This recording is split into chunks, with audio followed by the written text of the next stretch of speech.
네, 오늘 저는 P튜닝에 대한 발표를 준비했습니다. 먼저 P튜닝 V1과 V2를 순서대로 설명을 드리고 프롬프트 튜닝에 대한 의문점 하나를 제시하면서 발표를 마무리하도록 하겠습니다. 네, 우선 제가 이 논문을 선정하게 된 계기는 작년으로 거슬러 올라가는데 작년에 네이버 AI 나우에서 클로바 AI를 이용해서 뭐 여러 가지 모델을 만들었는데 거기서 퓨샷으로 해가지고 이 대화형 모델을 잘 학습을 시켰다라는 어, 내용이 인상적이었었는데 저도 최근에 일을 하면서 최대한 데이터 양을 적게 학습시키고 모델을 잘 학습시킬 수 있을 방법이 없을까를 고민하다가 피튜닝이 떠올라가지고 이 논문을 준비하게 되었고 1년 전부터 이 논문을 꼭 읽어봐야겠다고 했는데 저번 주 상대 발표와 를 통해서 이게 다시 떠올라가지고 발표를 준비하게 되었습니다. 먼저 P20 V1은 GPT Understand 2라는 논문 제목에서 제시한 모델입니다. 어, 논문 제목에서도 알 수 있듯이 GPT도 이해를 할 수 있다. GPT도 다른 LM처럼 충분히 제너레이션 태스크뿐만 아니라 언더스탠딩 태스크도 잘 수행할 수 있다는 것을 제시했던 논문인데 일단 GPT-3 등장하고 나서 직접 만든 프롬프트를 활용한 퓨샷이나 제로샷 러닝으로 높은 성능을 내는 모델들이 많이 등장하고 있었습니다. 하지만 핸드크래프티드한 방법으로 만든 프롬프트 같은 경우는 좋은 성능을 낳는 프롬프트를 찾는 것이 쉽지 않고 또한 테스트셋에 과적화되는 단점이 존재하였습니다. 또한 뉴럴 네트워크는 연속적이기 때문에 직접 사람이 손수 만든 디스크리트한 프롬프트는 최선의 방법이 아니었습니다. 그래서 피투닝 V1에서는 연속적인 공간에서 자동으로 프롬프트를 검색하는 방법을 제안하였습니다.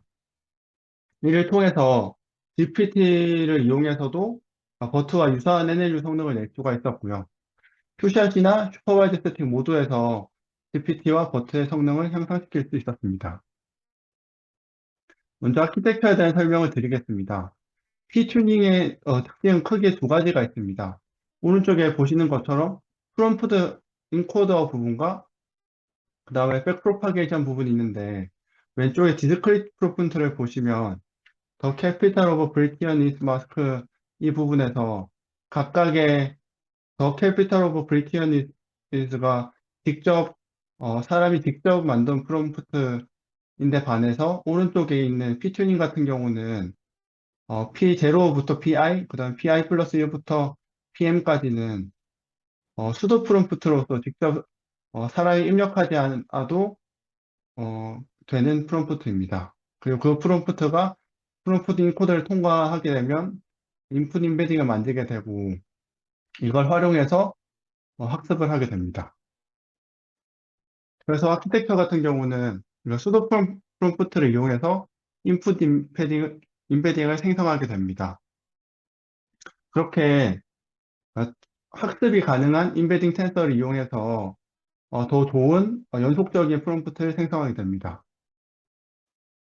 그리고 또 이걸 최적화하기 위해서 크게 두 가지의 어려운 지점이 있는데, 먼저 디스크리트하다는 특징과 어소시에이션의 특징이 있습니다.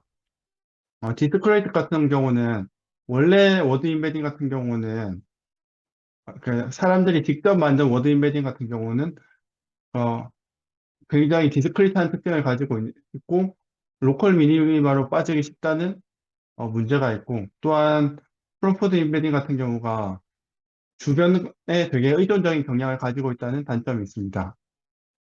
하지만 여기서 프롬프트 인코더를 도입을 통해서 이런 이산적인 문제와 주변과 연관을 가진다는 단점을 극복하려고 하고 있습니다. 그래서 여기 프롬프트 인코더 부분은 ILSTM을 사용하게 되는데 ILSTM에다가 레이어가 두 개 있는 MLP를 사용하게 됩니다. 그리고 추가적으로 특정 태스크에서는 앵커 토큰을 추가해서 성능 향상에 도움을 주기도 합니다. 그렇게 해서 먼저 첫 번째 실험 같은 경우는 라마라는 데이터셋에 대해서 실험을 진행하였습니다. 이 라마 데이터셋은 실제로 모델이 지식을 이해할 수 있는지를 알아보는 어, 그 데이터셋인데, 예시를 하나 들어보면, 이렇게 단테 본인 플로런스라는 트리플이 데이터셋 안에 있다고 하면, 이게 빈칸 채우기 형식으로 단테 was born in 마스크 이런 형식으로 모델에 들어가게 되면, 모델은 플로런스를 예측하게 되면 정확한 결과를 예측한다고 할 수 있습니다. 그래서 템플릿 같은 경우는 여기 3 서브 3 오브젝트 3이라고 되어 있는데 이 3이 의미하는 거는 각각 서브젝트와 오브젝트 사이에 들어가는 이게 여기 이 수도 프롬프트의 수를 의미합니다. 여기 세 개가 들어가고 중간에 서브젝트가 들어가고 그다음에 세 개가 들어가고 오브젝트가 들어가고 세 개가 들어가는 형식입니다. 또한 여기서는 앵커 토큰을 따로 사용하지 않습니다. 그렇게 실험을 해봤을 때 먼저 왼쪽에 버트를 이용해서 프롬프트 튜닝을 한 결과를 보시게 되면 기존의 매뉴얼 프롬프트로 학습한 것에 비해서 피튜닝이 훨씬 높은 성능을 내는 것을 확인하실 수가 있고요.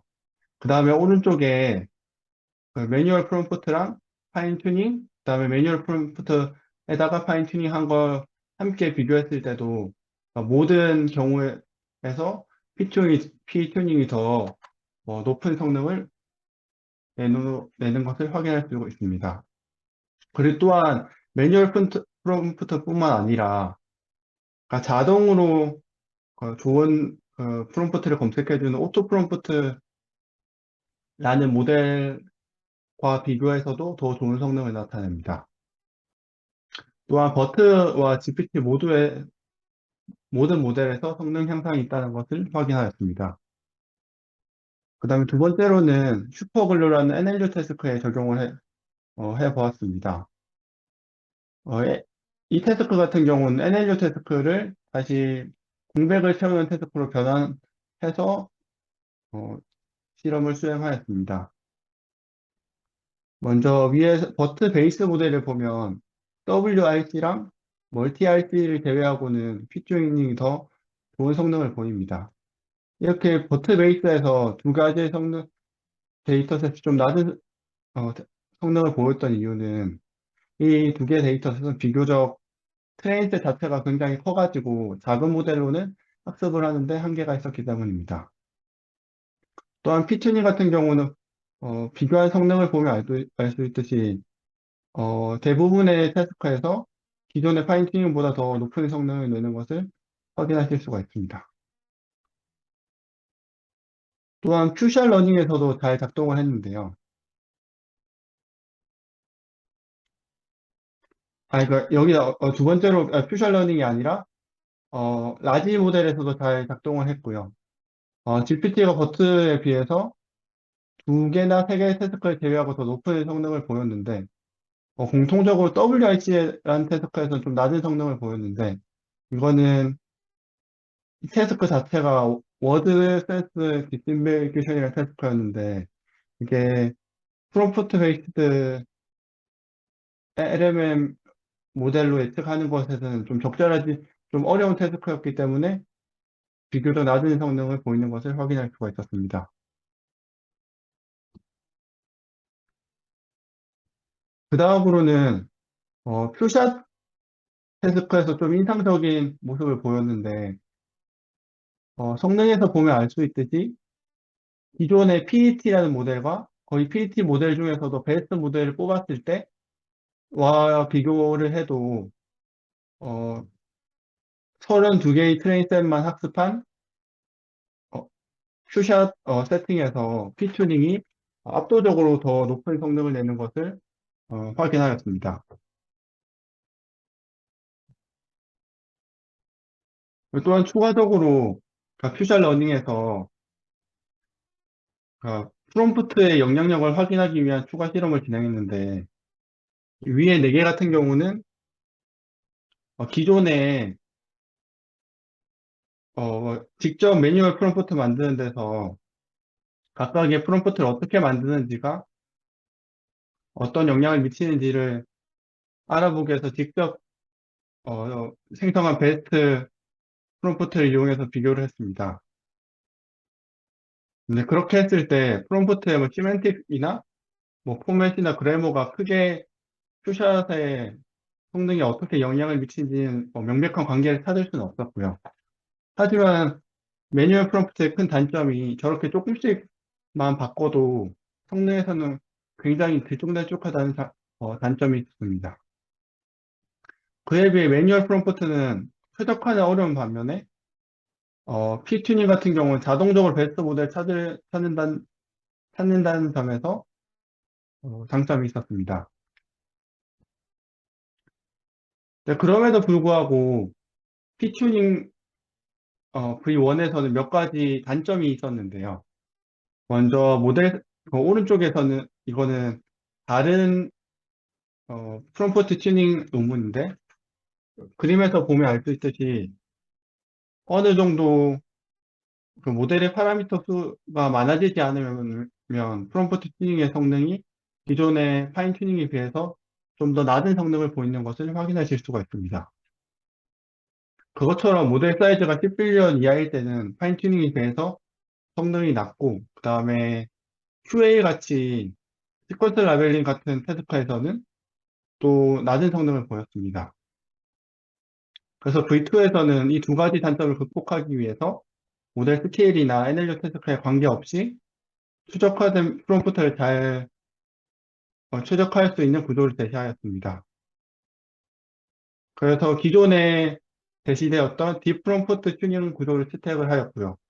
그 기존에는 레이어 하나에만 컨티뉴어스한 프롬프트를 적용을 했다고 하면 이번에는 모든 레이어에 컨티뉴어스 프롬프트를 적용을 하였습니다.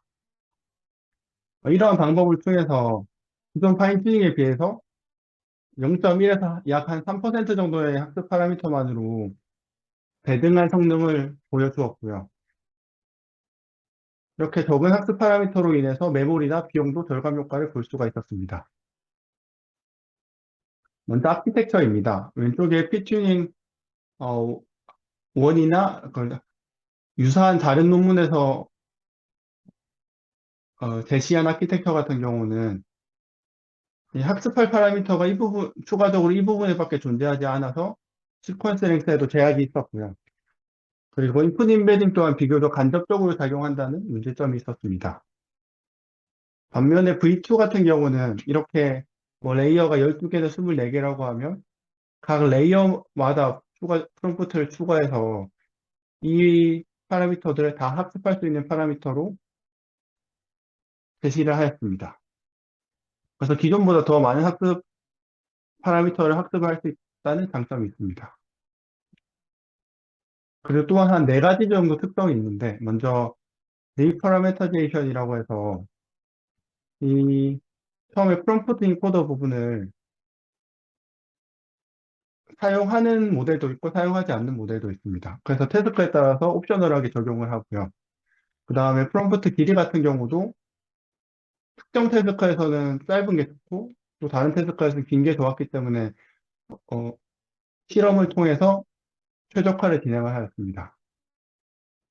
또 멀티태스크 러닝 같은 경우도 적용해서 모델 성능을 끌어올렸고요. 그 다음에 클래시피케이션 헤드도 추가해서 모델의 성능을 향상시켰습니다. 다음으로 실험 결과입니다. 그러니까 P튜닝 V2는 그 V1에 비해서 이렇게 스몰 스케일에서도 파인 튜닝과 유사한 성능을 보였고요. 그 다음에 파인 튜닝에 비해서 파인튜닝과 비교했을 때 파라미터 학습을 실제로 하는 파라미터는 한 0.1% 정도밖에 안 되는데도 불구하고 좋은 성능을 보이는 것을 확인했습니다. 여기 FT2 쪽 성능을 보면 기존의 파인튜닝에 비해서 비약적으로 성능이 향상한 것을 확인하실 수가 있습니다. 뭐 이런 RT 같이 어려운 태스크에서도 뭐 크게 뭐 20, 30% 정도의 성능 향상이 있었고요. 뭐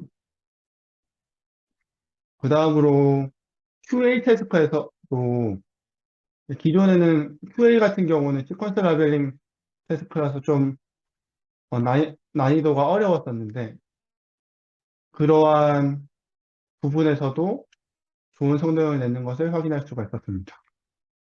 여기 두 번째 줄을 보시면 기존 피튜닝 같은 경우는 거의 학습을 하지 못하고 있는데 피치 버전 2 같은 경우는 더 좋은 성능을 내는 것을 확인할 수가 있었습니다. 그리고 또한 멀티태스크 러닝에서 이 MPT2라고 되어 있는 부분인데 QA 태스크를 제외하고는 대부분의 태스크에서 멀티태스크 러닝을 적용한 것이 함으로 인해서 성능이 더 좋아지는 것을 확인할 수가 있었습니다. 피튜닝 V2는 딥 프롬프트 튜닝을 도입해서 한 0.1% 정도의 파라미터를 이용해서 스케일과 태스크에 무관하게 파인 튜닝과 유사한 성능을 냈다는 점에서 컨트리뷰션이 있습니다. 이 두 개의 논문을 읽으면서 저는 몇 가지 의문이 들었는데, 먼저 첫 번째로 이 피튜닝이라는 것이 정말 프롬프트 때문에 잘 작동하는 걸까라는 의문이 있었고요. 그 다음에 두 번째로는 원래는 제가 피튜닝을 이해하기로는 그러니까 적은 데이터로도 그러니까 즉 제로샷이나 큐샷 세팅에서 파인 튜닝과 거의 유사한 성능을 낸다고 이해를 하고 있었는데 이 논문을 읽고 나니까 그건 제가 잘못 이해를 하고 있었다는 것을 확인할 수가 있었고요. 그러니까 피튜닝 또한 파인 튜닝과 유사하게 학습을 하는 기법인데 대신 장점이라고 하면 파라미터 수가 적어서 학습 시간이나 메모리가 적게 되는 거지 동일한 성능을 내기 위해서 동일한 데이터 양이 필요하다는 것을 알 수가 있다는 점에서 제 스스로는 의의가 있었고요. 그리고 마지막으로 이 프롬프트 튜닝에 대한 그 프롬프트가 실제로 제대로 작동을 하는지에 대한 의문을 가지는 논문을 하나 제시를 하면서 마무리를 하려고 합니다. 이건 올해 5월쯤에 나온 논문인데 프롬프트 그 모델에서 프롬프트가 진짜 그 모델 그 의미를 잘 이해를 하고 있는 건지에 대한 의문을 제시하는 건데 여기서는 그게 아닐 수도 있다고 얘기를 하고 있습니다. 실제 아까 뭐 얘기했던 것처럼 뭐 어디에 쓰던 어디다 그런 프롬프트를 인스트럭션이라고 할 때 그 인스트럭션이 실제 그 데이터셋과 관련이 없는 아무거나 넣어도 성능이 올랐고 그래서 단순히 그냥 프롬프트가 존재하기만 해도 성능이 좋아지는 경우가 있어가지고 이게 꼭 좋은 인스트럭션을 찾는 게 정말 정답일까라는 의문을 제시하는 논문이었습니다. 그래서 앞으로 어, 아무래도 그 모델을 학습할 때 데이터 양이 많이 필요할 수밖에 없는데 뭐 이 프롬프트 튜닝이 한 가지 저는 대안이지 않을까 생각을 했는데 그게 대안이 되려고 하면 일단 하이퍼클로바처럼 굉장히 큰 모델을 사용할 수 있는 환경일 때 뭐 제로샷이나 퓨샷 세팅을 해서 좋은 모델을 만들 수가 있으니까 이것 또한 역시 좀 활발하게 활용할 수 있는 거는 대기업들이거나 아니면 그런 초대형 언어 모델이 누구나 사용할 수 있게 공개가 되는 경우에만 적용이 되는 게 아닐까라는 생각을 하면서 이 발표를 마무리하도록 하겠습니다. 네, 들어주셔서 감사합니다.